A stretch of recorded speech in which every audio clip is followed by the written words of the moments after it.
right. Hello, hello. Okay, let me make sure that my mic is working. I think it is. Yeah, it's working. All right, guys. So, hello, hello. All right. So, as you guys hop on, I'm going to give people some time to just hop on.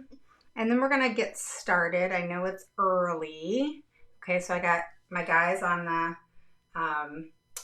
group, and then I have my people on the page. Here, let me move you guys up a little bit so you guys are like in line with each other. Oh wow, you got a good face look. Okay, so as you are hopping on, make sure to post a 1 below if it's your first through third time catching me live. So post a 1 below if it's your first through third time catching me live. Post a 2 below if you're an oldie but goodie. All right. So, how are you guys? Hi, Lindsay. Hi, Bibi. Yeah, you made it. Hey, Christina. How are you? All right. I can't see anything on the group. So when you guys start hopping on, let me know, okay? Here, I got to move it over. Okay. Can you guys see me? Yeah, you can see my microphone. That's for sure. But that's okay, right? All right. As long as you can, because I don't want to move over here. Hey guys, how are you? All right, I'm just going to move it like that. I got to have my husband, like, look at the microphone. Say it. So I got to have him, like, tighten it because it's, like, falling. So you guys don't want to see that. All right, there we go. Cool. All right, I think we're cool. Okay. Good? All right, you know all this technical stuff. You know, it's not my thing. All right, so how are you guys today? Hi, Leanne. How are you? Hi, Inez. Hi, Lindsay. So post a 1 below if it's your first through third time catching me live. Post a 2 below if you're an oldie but goodie. Okay? And we will get started. You guys don't have that kind of... Okay, there we go. All right, so here's the deal. All right, we're going to start... This is boring shit, y'all. Okay? I mean, I'm saying that, but like... All right, sorry. It's boring, okay? But the thing is if we don't know about it, we're not going to be able to, yes, share, please, thank you. We're not going to be able to change what's going on today, okay? I just got off of a webinar with COPA. Tomorrow, we're going before our senators and our Senate. And many people, you know, are nervous and, you know, because we have to really talk to them about the things that are needed in regards to IDEA and special education and, you know, everything going on today, especially with COVID and everything that's happened. So it's kind of crazy, but I think it's going to be fun.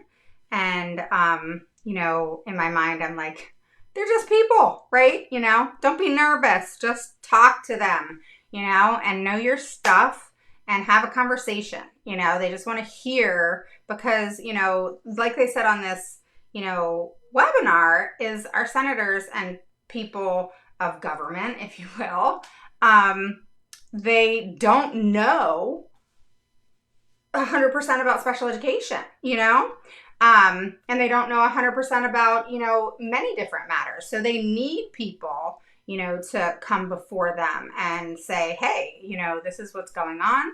This is how it is on the inside. We're not there to talk as parents, okay? I'm there to talk as an advocate and to get the word out there in regards to bills and different things that need to be passed in order for our children to get the proper education that they need. All right. And things, you know, sometimes they're slow in how they come, but, you know, it's all about getting out there and being proactive and going from there. All right. So for those of you who don't know me, all right, I'm looking back and forth because I got my group over here and I got my page over here. Okay. Post a 1 below if it's your first through third time catching me live. Post a 2 below if you're an oldie but goodie. Tell me where you're from. Hi, Tess. Hey, Erin. And make sure that you share this. Okay. So this is all about the science of reading. We covered The other, well, for a couple days actually, the curriculum evaluation tool, we did the red light, green light, the red flags, green flags, right?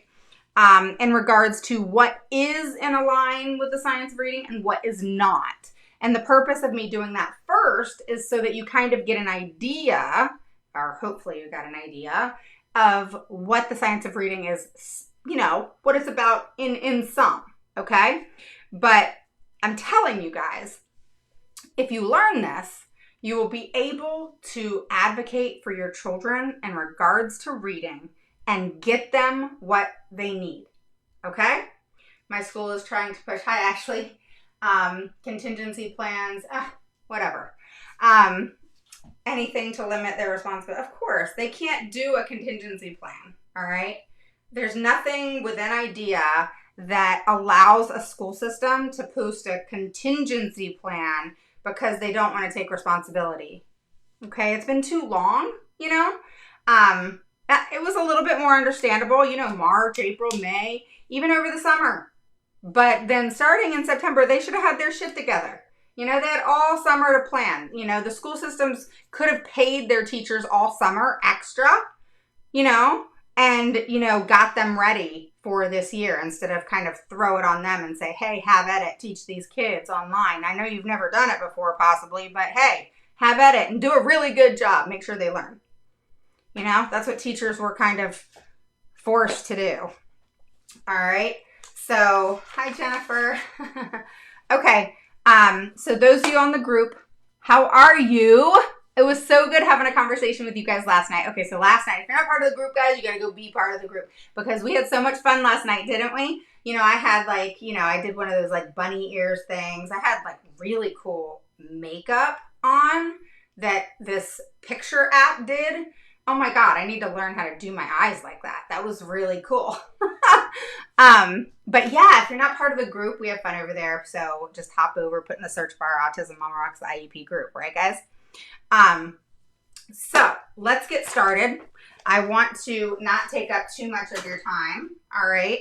And, well, go check it out, Jennifer. Oh yeah, Christina, it was fun. It was fun. All right. So this is what I did. Okay. So I'm going to give you guys some information. All right. This is fun. All right. So this is what I did is I went over on my group, right guys, yesterday, and I, was venting about some special education director that highly pissed me off yesterday. And so I had to vent. You know what? I have to vent too, guys, right? And so I went over to the group and I, put the, little bunny ears on and it made makeup for you. And I had really good eyeliner. I've got to learn how to do that. And maybe I'll come live for you guys and have nothing to do with IEPs and you guys can help me put on this eyeliner. Okay, but it was really cool. So go over and check it out on the group. But then at the end, right guys, I did a 411 about me because you guys hear me so serious and you hear me talking about IEPs and the seriousness of it. And you're like, well, who are you? And so I gave some tidbits about me, things that I love, things that I am seriously addicted to. And, things that, just things about me that you're like, well, what about you? Who are you? So go check it out over on the group. Okay, guys? All right. So for those of you who don't know me, my name is Raven Woods. I'm the CEO and founder of Autism Mama Rocks IEP. And I help parents. That's right. I help parents gain the knowledge and the confidence to become the CEO of their IEP meeting. So when Nez was over there, oh yeah, we talked about Amazon. Oh my God, I'm an Amazon addict. I have problems, kind of like sugar. Anybody else have that problem? I have a sugar problem, a serious sugar problem. It's like a serious drug for me. Yeah, I got a really bad sugar problem. I would probably lose my last 10 pounds if I stopped eating sugar. But I tried, and then I get this horrible headache. It's like quitting caffeine. I have to have my coffee in the morning. I would lose my mind if I didn't. That is not something I would get rid of. All right. So what is known about the process? Me too, and Amazon. Yeah, my husband's like, what the hell? Amazon comes every day. What are you doing? Okay. So the development of the reading brain. All right. So we're going to talk about that a little bit today because this is the beginning of the meat and potatoes. So just know I'm growing. as we, progress day by day. So let me tell you something. You may think, I don't want to hear this part and then get off. But I'm telling you, if you don't hear this part, when 5 days down the road, you're not going to understand what I'm saying. Okay? Hey, Cindy, how are you? So you guys need to know that. All right? All right. So for the past 40 years, okay, it's yielded tremendous, all right, and I've taken my little notes, interdisciplinary insight into processes of learning to read, all right? So it's developmental psychology, cognitive psychology, developmental linguistics, and educational intervention and research. So this is backed up by so much research, it's insane, all right? So because reading is a learned skill, okay, you don't just come out of the womb and know how to read, okay? It's like riding a bike or playing a musical instrument, which I try to do. I played the clarinet when I was in middle school and high school. Oh my God, y'all. I was horrible. I played the piano too. I did like the piano a little. I like it more now. But I sucked at the clarinet. Like I was bad. And I hated licking that stick. Oh, okay. But my mom made me do it. She made me play an instrument. Ugh, I hated it. All right. So there are accepted principles of instruction to guide teaching so that students can become successful in reading. All right. And we know a great deal about learning to read, but what we know is not what has been working. All right. So we have to relearn what we have learned in order to educate our children. Because the way they're teaching now, even though they're minor, scientifically based programs, all right, they're using those because they have a little bit of science, before them. Oh my gosh, they got a little bit of science, that they're running with it and it's not working, and it's only focusing in one area, all right? So the power of evidence. All right. I'm all about paperwork, guys. I'm all about, you got to show me. All right. You can tell me all about your kids and everything that's going on, but ask any of my clients. What do I say? Let me see the data. Let me see your IEP. Let me see your evaluations, right? But that's a good thing, right? That I'm hearing you. I'm listening to you. And as I'm looking at the documents, I'm talking to you because I want to learn more. All right. And as I'm looking, you're talking. This is how I do it, y'all. All right. You're talking as I'm looking and I'm finding things that you wouldn't believe. All right. A lot of it has to do with reading, present levels, services, you name it. Things that are checked that shouldn't be checked. All right. So dozens of journals publish empirical research on reading. Almost every single day.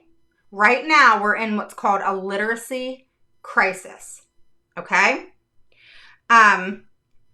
Basically, major research and synthesis from English-speaking countries have been consistent in finding on learning and teaching reading, on findings. I said that wrong.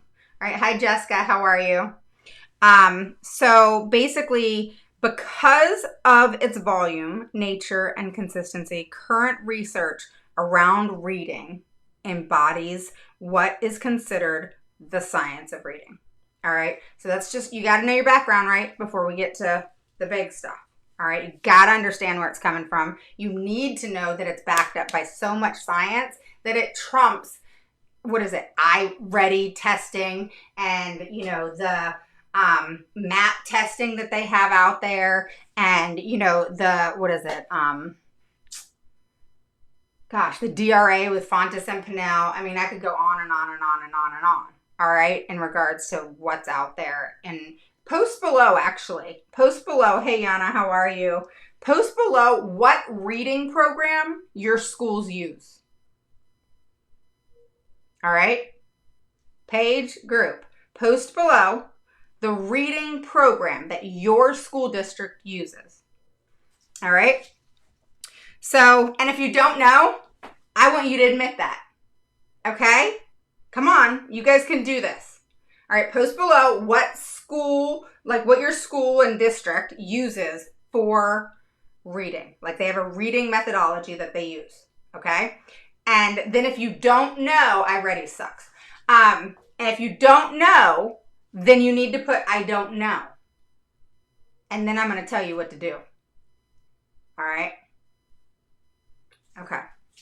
And it's okay to not know, just so you guys know. All right?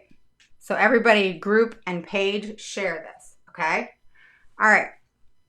So if evidence is overwhelming, all right, and compelling, all right, I had to use that word. It's a big word, right? Why are so many children failing to learn to read?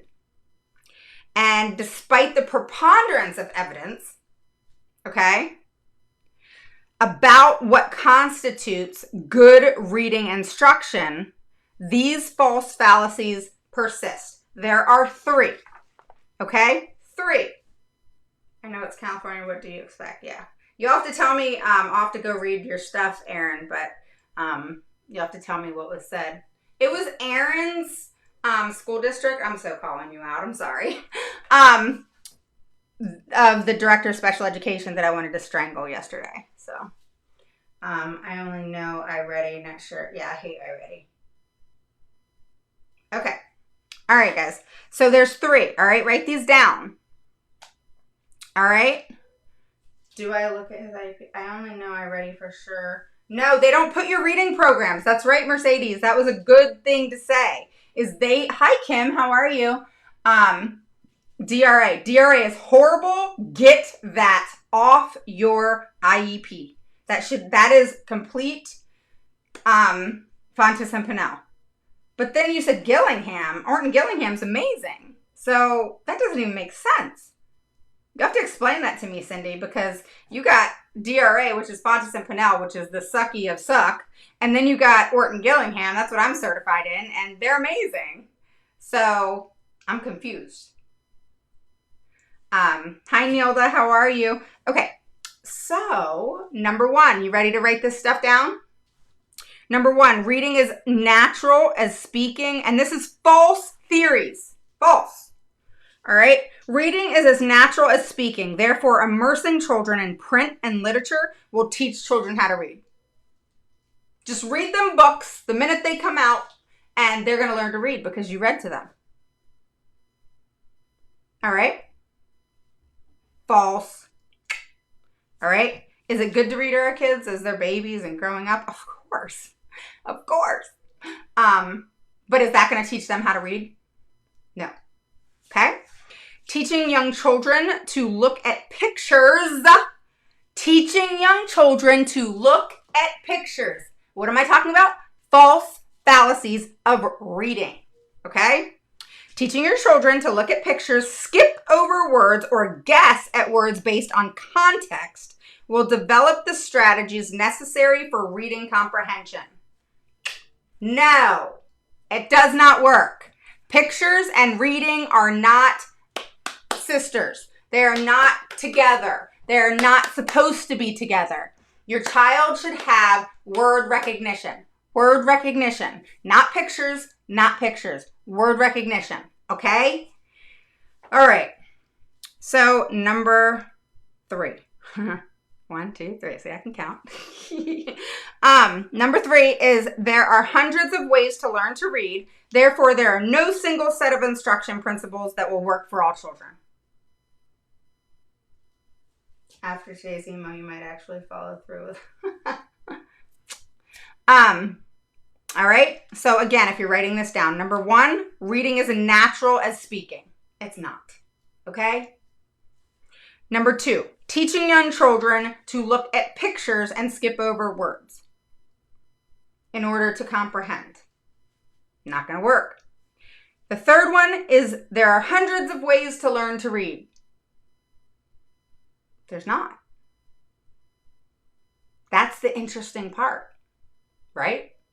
And let me tell you something. This was news to me. I did not just all of a sudden say, hey, let me go live and tell people about the science of reading. I wouldn't have done that 5 years ago when I learned about the science of reading and then just became more proficient. I've been doing this 15 years, but only 5 years ago did I get more proficient.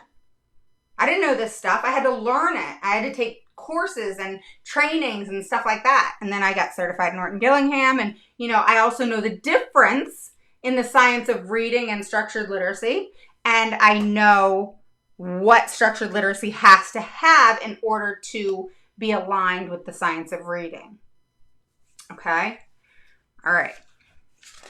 So don't feel, I feel insufficient. I feel like I'm a bad mom because my child can't read. Or I feel like a bad grandma or guardian, okay? No. We're learning now. That's all that matters, okay? So what is known about the process of learning to read? What do we know today for a fact about this process, all right? And remember, we're kind of in the beginning stages. I'm teaching you guys kind of, the history and the basics, the baseline, if you will. And then we're going to move forward. All right. So you guys got to have this to be able to grow. See, it's like reading. You got to gradually take it step by step. All right. So the development of the reading brain. All right. First words, then steps, and learning to read are all milestone moments. Now, you may be saying, well, my child has, special needs. What the hell does this have to do with that? You're referencing just in general. Well, yes, I am. But, okay, I have two children that don't have special needs and one that does. And guess what? They all had to learn this way. The one, my youngest, who has autism and dyslexia, all right, and anxiety. I would say anxiety. She hasn't been diagnosed with anxiety, but it's more sensory based. So the thing with that is she's just slow going. That's the only difference. Okay. So some go at a faster pace, but then there's children who have special needs. I can tell you firsthand that they can read, that they're excellent readers. So it's all about your child, but the way in which to teach is the same. All right. And it's direct instruction. Remember, we were talking about that with what's aligned with reading, what's not, and how modeling, you do, they do, we do. Remember that. You do, they do, we do. You do, they do, we do. All right? Meaning you model it, they then do it. Good or bad, who cares? All right? Because you have to do it to learn it. And then you both do it. Okay? Or if it's a small group, because direct instruction is 5 and under. All right? 5 people and under. So it can be 1-to-1 or it can be direct instruction. Or direct instruction could mean 1-to-1. You just want to put that in your IEP. And so it's the teacher does it and models it and then presents that to the children of how to do it.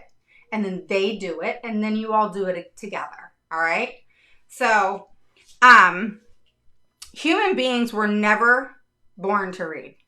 All right. We didn't just all of a sudden, you're in kindergarten, first grade, and you start reading words and it just happens for you. It doesn't. Not for anybody. Okay? So not for you, not for me, not for anyone. We had to be taught. Okay? So although spoken language is hardwired, okay, inside the human brain and when the brain is fully developed, all right, it's adapted for language, okay? So that can be speaking or using an assistive technology device. That's still language, all right? Don't ever think that your child doesn't have language because something may not come out of their mouth, okay? It's just like I've just started actually working with the deaf community, and they cannot all speak. Some of them can, some of them can't. But boy, do they have language, and boy, are they super intelligent. And so, when you have children that have special needs and are deaf, they still have so much language. All right. All right. So, yes. Yes, yes, yes. Yep. Yep. True. And you know what's funny, Bill, is what was it? It's Pavlov's theory. I gotta look it up again. Yeah, guys, I'm a freaking science nerd, all right? So, yeah, it's about the dogs and stuff. Y'all don't think I'm crazy. All right, I'm gonna tell you about this later. Okay, but it's true. Okay, it's aligned. It's true. But if you understand this stuff, guys, I swear you will be able to fight for it. All right, it's gonna take a hot minute, but you will get there. All right, I'm gonna get you there. Okay. So here's the deal: is because spoken language, all right, is hardwired. People assume that reading is just going to come too. All right, because language comes. You guys know that. All right, so even though your child may or may not be able to speak, their language still comes, right? But reading does not, and nor does comprehension, which is what reading is. All right, don't get fluency mixed with reading. Don't ever say to me, guys, which I've heard 50 million times, all right? My child can read. They're really good readers. And I'm like, in my mind, I'm like, well, that's awesome. So what's the problem? Oh, yeah, I've said this before. And they're struggling, with the comprehension part. Yes, I hear this all the time. You guys crack me up. So I'll hear, Raven, yeah, I don't get it. Like my child can read. He reads books all the time. He's reading chapters. I hear him. He reads to me and he's not comprehending it. He's really struggling with that. I don't understand because he's a great reader. And then of course I get to come into play and I say, no, he's not a great reader. He actually can't read at all. And then I feel like a total ass. But it's the truth, okay? If your child is a fluent so-called reader, they're fluent at reading words. That's it. They are fluent at reading words. They are not fluent at reading because the benefit and the enjoyment and the love of reading, at least what I have, all right, is understanding and comprehending. Like I'm an Audible freak now, you guys know. But the best part of it is what? Creating pictures in our head. I may have to get water. But creating pictures in our head is how we start to process and understand reading. Oh my gosh, I'm like talking so much, y'all. So that's how we know how to read. All right, we start, picturing the pictures in our head, and we're like, haven't you guys ever read a book and you're like picturing what they look like, where are they at, what are they doing, and you really get into that book. And like, say you go to work and then you get home and you can't wait to open up that book again. Like me, I'm like, can't wait to like press play on the Audible now. Yeah, I think we've like gotten lazy with that, but I can listen to it like in the car and I can listen to it everywhere. It's a little bit, I love it. So anyway, that is reading, enjoying what it is you're hearing and processing what it's saying and creating those pictures in your head. And here's the wonderful part about Skylar is being at Linda Mood Bell. She's been making really good progress, even though it's not fast-paced, super crazy, nutso progress. She's making so much progress. Does that make sense?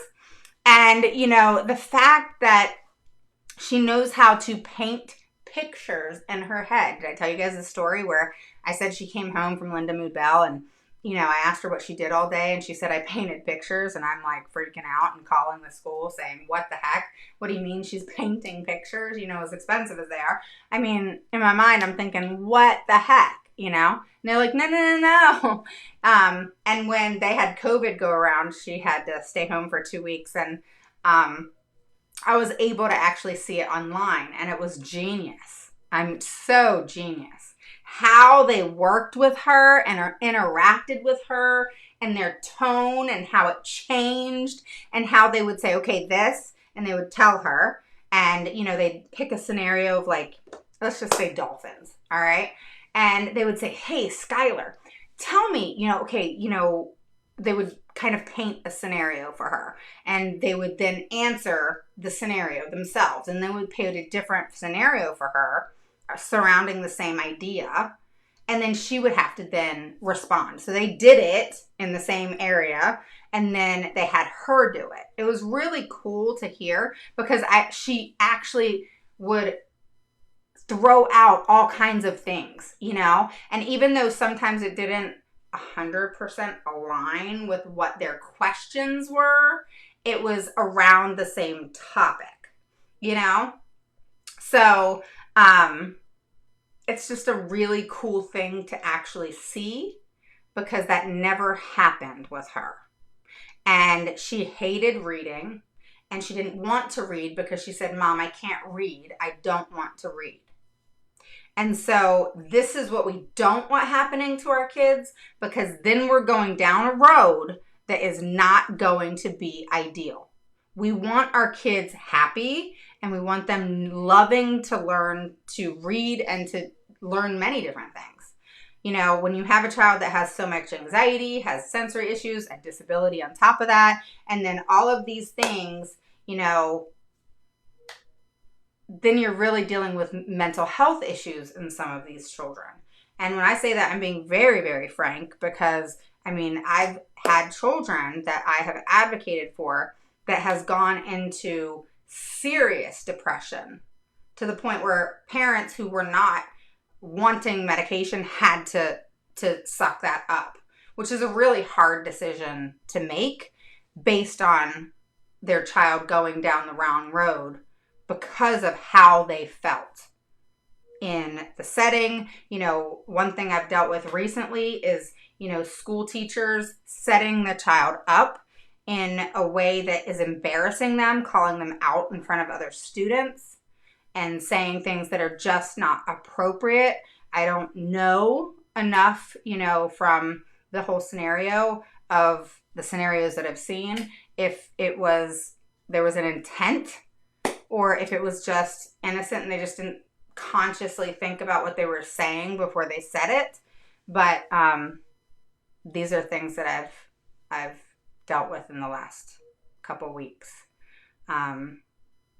where I've seen videos and recordings, you know, on students that are being told things that shouldn't be said, you know? All right. So let's move on. So within his brain, the child is literally building the neural circuitry, you know, circuits, that link the sound of spoken words, the phonemes, to print code, the letters that represent those sounds. So they are literally building that. All right. So the potential of neuroscience to help expand the understanding of reading possesses their development, and their occasional dysfunction is profound. All right. So we have regions within our brain. All right. And it's important to understand these regions, because it's how we learn. It's how we do a lot of different things. All right. So we have a region called the phonological processor. It's like a freaking computer. All right.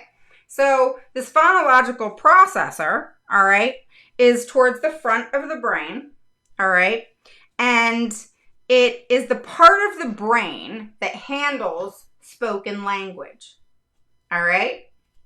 And if you've ever had a child or know a child who's had a TBI, all right, then you will know that that part of the brain is impacted a ton. Remember I told you guys about my accident in 2015? I was crossing the street. I was hit by a truck. I was thrown 25 feet. And I had, let me pull up some of these pictures, but I had a TBI. All right, a very serious TBI. And, you know, the thing with that is, let me see some pictures and I'll show you guys, is I was super, okay, I have the pictures on me. All right, so I was super frustrated all the time. I forgot everything, All right. And to this day, I have to write things down. If people just tell me something and it's a lot of information, then, and I don't write it down, for me to recall every last word that somebody said ain't happening. All right. So that's why I write everything down. Everything. All right. And I'm very meticulous about it. All right. So did my, does the brain heal? Do things happen? Of course. Of course. All right. It's interesting how, I know a friend of mine, her husband, and she actually works for a brain center now. And when I used to talk about this and what had happened to me, she had, really discussed this a lot, is the fact that TBIs for children with special needs can trigger all kinds of things. And it can lead to decision making that is not going to be ideal. So kids that have behavior issues that have had a TBI, all right, the way in which they think and kind of maybe the craziness, if you will, of the behavior is not as crazy to them. All right. So I'll show you, let me show you these pictures real quick and then all right. So this was my arm. This is just my arm from the accident. All right. It was, cut in half, basically, here is my head. Like, it was pretty bad. All right. So that was like, I think 4 days out. It was bad. I look at them and I'm like, oh my God, what happened? But basically, the TBI, it took forever. So we were talking about language. And so what would happen is I would, me, I'm a talker. So like I was talking, and then I would just stop and I'd totally forget what I was going to say. And it was the most frustrating thing. I would get so angry, I would cry because I had all this stuff to say and then bam, I just forgot. Dead in sentence. It was the most frustrating thing ever. And, it helped me actually empathize and understand language a lot better. Because just as a human being and as an educator, I was able to relate to children that can't get it out when they want to. All right? Kind of like autism where, sometimes a lot of our kids, can't get it out and they get so frustrated that then behaviors happen, all kinds of, well, guess what my behavior was? I would cry and have meltdowns because I was so frustrated that I could not, that I was talking and I knew what I wanted to say and then I would just stop mid-sentence because I would forget. So, it's important to understand that part of the brain handles spoken language and virtually everyone born basically are born with language intact. Did you know that? And so it's just important to understand that speech, just by being immersed in language, happens. Okay? Not always verbal where you hear it, but language just happens. It's within us. All right? It does just happen. So just know that if your child does not speak, that doesn't mean they don't have language. Okay? So next thing, all right? The orthographic processor. All right? So that is the second part of the brain. All right? I'm not talking about all the real parts of the brain. Okay, this is the parts that have to do with language and reading, okay? The orthographic processor towards the back end of the brain on the left side, all right, is part of the brain that deals with visual imaging, all right? So most everyone has the visual part of their brain intact, okay? Even children with special needs, all right? But no one is born with the neural system connecting vision and speech, all right? And that leads us to the next area, which is the phonological assembly region, all right? And that's the phonological assembly region of the brain. And this is the system that enables reading. It allows reading to happen. Okay? So that is very interesting. It was very interesting to me when I first heard it. And this system must be built, all right, through successful instructional experiences. What is that? I do, you do, we do. All right? Sitting in a classroom with 20 other students, do you know how many kids today in the United States? All right, because we suck compared to other countries. So when it comes to reading, only 40% of our children today can read. Only 40. That's horrible. Horrible. Someone's doing something wrong. Nobody seems to want to point the finger. Why? I know, shoot, if I do something wrong, and believe me, I've done a lot of stuff wrong, all right, in my lifetime. All right, I've made a lot of mistakes. I'm a normal human being, and I will own it. So my thing is shoot, people call me out. Not really anymore. I'm too old to do anything, you know? But like when I was younger, oh yeah. So why don't we call people out for not teaching our kids to read? I don't get it. They have no problems calling us out during COVID. Do they? Well, what are you doing? Are you sitting with your child? Are you helping them do their work? What are you doing? What are you doing? Are you doing anything? Your child's not learning, so it's your fault. What are you going to do about it? Don't blame us. Don't blame us. We're here. We're teaching online. You're the one there. Why is your child not learning? You see the problem with that? All right. I'll tell you this. If I wanted to homeschool, I'd have done it. Someone would have had to shoot me because that is not my cup of tea. Now, I know I have a couple friends who do it. I know a lot of people who do it. But Raven, you would have to shoot me. You literally would have to shoot me dead because I could not do it. I would go crazy. Crazy. That is not my thing. All right? So, but I love teaching everybody else. But not my own kids. I don't want to teach my kids.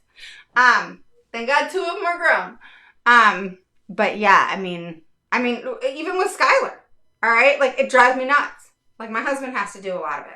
You know, like when it comes to like the kind of creating a scenario or doing something fun, I have that idea and I do all that, but I'm like, you know, because she and I would go at it. Her and I, we're both Leos, so we can fight. Yep, hit the nail on the head, or in the case even worse, blame the child. Oh, yeah, they do that too. Yeah, did I tell you, guys? I think I have. Janae, you must be new. You are so pretty. Look at your picture. Okay, so get this, all right? They told me, all right, before Skylar went to Linda Mood Bell, because I had written a 32-page due process request. They did not want to go to due process with me. I was ready to take them down, big time. I was so done. You know how you can be just so done that you just don't give a shit? That's where I was, guys. That's where I was. I was like in that I don't even care what happens at this point because I am going after them with everything I got. And whatever happens, happens. Because I am done. I mean, that's where I was. And I'm saying it in a nice way. I mean, that's how done I was. I was like, you guys have failed my child for the last time. I mean, I was hot. I mean, and when I say hot, I was hot. And you guys got to get mad like that, though. You know, when I got to that point, you know, it's kind of like how people say I have a breaking point. I was done. I lost my shit kind of thing. Well, let me tell you, we all have that point. But I'll tell you something with your child. Get to that point sooner rather than later. The reason why is not because you want World War III, but it's because you want your child to learn and to not miss another minute. because they will, you know how it is. They'll push it off and push it off and push it off some more. And then act like nothing happened, like they never pushed it off, and then try to transfer the blame to you. I know because I just dealt with it this past week and last week with school districts. And then you know what I do? I go through every last email and I copy and paste every last email with the time, date, and emails and say, this is on you. You own it. All right? Okay. Let's continue. All right. So that phonological assembly region of the brain, and this is the system that enables reading. Okay. It allows it to happen. All right. This system must be built through successful instructional experiences. Like I said, you do, we do, or I do, we do, you do. Clearly then, once the first call to action happens with beginning readers, all right, is to develop the connection between the phonology, you guys heard me say this, the phonology and the orthography, right? Remember we talked about this? Do you guys remember, let me ask you this, do you guys remember what that's called? That link between phonology and orthography.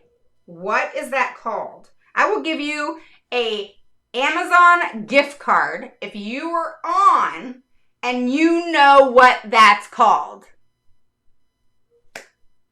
All right. So I'll give you to the end of this and then I'm going to tell you what the answer is. All right. But that is important, important, important. All right. Okay. So let's keep going. Or actually, maybe I'll give you till tomorrow. Look, y'all are going to look that shit up. All right, so let's move on. All right, so remember, there's that connection between phonology and orthography. All right, I'm just going to give it to you. All right, that is sound and how you say something. All right, so how you pronounce it, how you print and sound. All right, the essential alphabetic principle. All right, so your child should not be singing once they get to grade school the ABCs. They should be saying the ABCs or saying the letters, and it doesn't have to be A, B, C, D, E, F, G. You can start with Z. I don't care. But you need to recognize Z. You can start with P, but you need to recognize P. You get me? All right. So brain imaging, oh my God, y'all, I cannot talk. This is hard words, okay? All right, so brain imaging studies have taken place throughout the United States, and the images are consistent again and again. All right, this is with science. All right, what has to take place instructionally is consistent as well. All right, so we're going to sum this up. All right. So let's talk about theoretical models, and then we're going to end today, all right, on your first bit of the science of reading. All right, so we had to hit the history and the basics and the baseline to keep it moving. All right, so theoretical models. Knowing the region of the reading brain is helpful in your understanding neural activity during the act of reading, which is why I'm teaching you this, okay? Because believe it or not, have I talked about the back of the brain? All right, and the phonological processing and what enables a child to learn to read in an IEP? Oh, I sure as hell have. And do you know what? Not one person sitting around that Zoom had any idea what I was talking about. None. Zero. I had to teach them what it was I was talking about and how it associated to this child not knowing how to read. And the fact that had they known that, they would have taught him differently. And that they failed him by their lack of knowledge. Not that it's their fault, the teachers. It's the district's fault. It's pretty much always the district's fault. Unless the teacher does something like intentionally to your child, very rarely do I see teachers intentionally getting evil with children or parents at all. It's the district that puts the pressure on the schools, or get the district that, on the schools, and the principals ride the teacher's ass. And then the teachers get stressed out, and that's when, have you guys ever had great relations with your teachers, and then all of a sudden you started advocating and they just started acting kind of weird? Have you guys had that experience? You know, where you've had that communication. Your teacher's been cool, you know. She's told you or he's told you, you know, your child's struggling in this area. This is what I'm going to try. And all these different things that are not in the IEP, but that, you know, you can kind of see like, okay, she cares or he cares, right? Right. Then you start advocating because you want certain things in the IEP. You start learning that these things have to be in the IEP or they don't have to be implemented. All right? So now you start advocating for your children. And guess what? That teacher's going to change. Not because she wants to or he wants to. This is normally. I can't say always and I can't say never. But I will tell you, this is kind of the flow. It's like, you know, a revolving frickin' door is what it is. All right? So then you put pressure on the district. You put pressure on the principal. Guess who the principal puts pressure on next? The teacher. So then the teacher becomes a royal you-know-what to you, or just starts acting weird and kind of shady, and you're like, what the hell? What's going on? Right? All right. So knowing the regions is helpful in y'all's understanding of all of this, okay? And it's also helpful to explore the theoretical portions of this, all right, and understanding that. All right, so the simple view of reading. We talked about that in the red flag, blue flag, red flag, green flag. Well, really it's red and green, all right? And we talked about how the red flag was not aligned with reading and the science of reading, and the green flag was. It was aligned, and everything about it was aligned with the science of reading. All right, so Go and Tunmer, all right, are the ones who basically came up with, established, whatever. They need you to towards the narrative. What? What did you say? And they're the ones who really brought about the science of reading because of their years, decades of research. All right. Kimberly says STAR, I believe.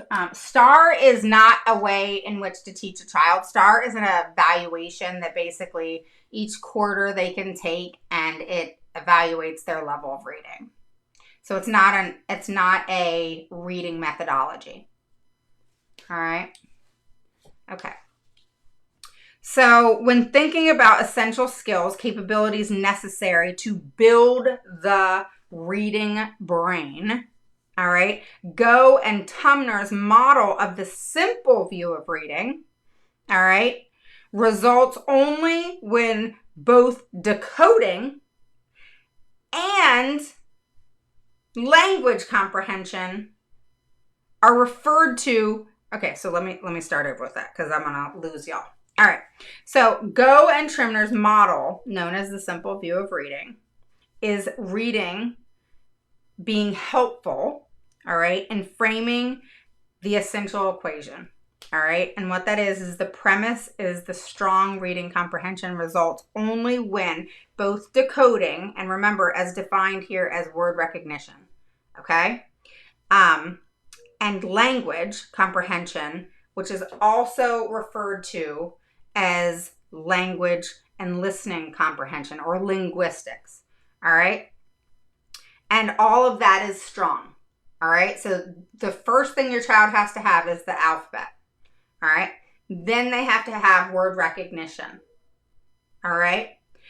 And as you guys know that we talked about, you know, with the red flag, green flag, is the simple view of reading is it's a D, L, and then a RC, all right? So you have decoding multiplied by language equals reading comprehension. So the process is step by step and modeling. Okay? I do, you do, we do. Okay? Over and over and over and over. Okay? So, in other words, children need to learn essential skills to get the text off the page while also developing their understanding of the word and of literacy. All right, so it's important to note the formula for simple view of reading and understand that the simple view is deliberately manipulative, not addictive. You have to do it. That's what that means. All right, so although reading is inherently complex, the model is helpful in the essential subskills of reading, and it can be assigned to domains on the left side of the equation. Okay, so the domains are decoding and language. All right. So tomorrow we're going to talk about the strands, okay, that Scarborough developed so that you can understand how those strands come together and are woven together in order to create a skilled reader. All right, so that's what we're going to talk about tomorrow. And then we'll move from there. All right. So anybody that watches Netflix tonight, Queen of the South is on. I'm excited. Wednesdays are the best night. You got Queen of the South. You got Chicago PD, Chicago Fire, Chicago Med. That's whatever. I love Wednesday nights. I'm excited. But oh my gosh, I'm addicted to Queen of the South. And then the other one I'm addicted to, y'all, is what was it called? Hold on, I'm gonna pull it up just so you can tell. Remember when I posted like what do you guys watch on Netflix? Like what is your favorite?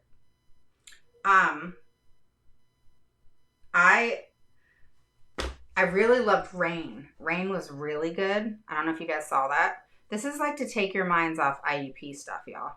Because if not, we're going to go crazy. All right. What is good?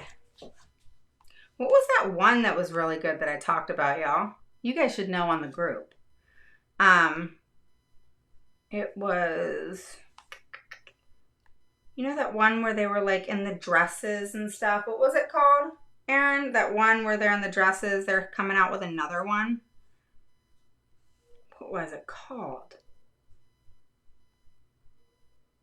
I don't remember. Oh, it's probably on my list. Hang on. Let me find my list.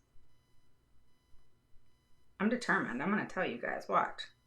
All right, my list. Bridgerton. That's right. Have you guys seen that one? That was good. So Bridgerton, Rain, Queen of the South. If you guys want good ones. Oh, Good Girls. That's really good. What else? I'm giving you guys things so that you can like shut down your brains. Okay, this is a lesson. What else is good? Yeah, Bridgerton's real good. They're coming out with a new one in June. All right. I'm gonna really be sad when Queen of the South is over, and this is the last season. I'm really sad about it. Really sad about it. So, yeah. So those are probably my favorites. Oh, and I like Heartland. I'm like addicted to Heartland. I love it. Okay, guys. Hopefully you enjoyed your lesson on the science of reading and the history of it and kind of the basics. I'm sorry if it was boring, but I promise you, you guys are going to be able to like really learn how to understand at least a bit more in depth of how reading works. Because if you're not understanding that part, fighting for it in the IEP meeting is impossible.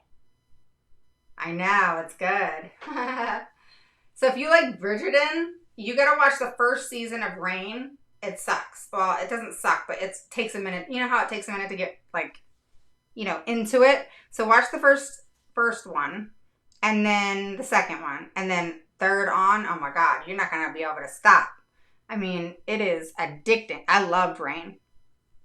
Bridgerton's good too, but Rain, oh, I loved it. Loved it. So, yeah. All right, guys. So I'm going to talk to you guys soon. And don't forget, all right, I have 4 spots coming the end of May, but you want to get signed up now. All right. So 4 spots, you want to get signed up now. We will get things moving for you and you'll have a straightforward IEP within the first 45 days of the beginning of school. If you wait, all right, if you're in that position where if you wait, make sure you post that in the group too. If you wait, guess what's going to happen?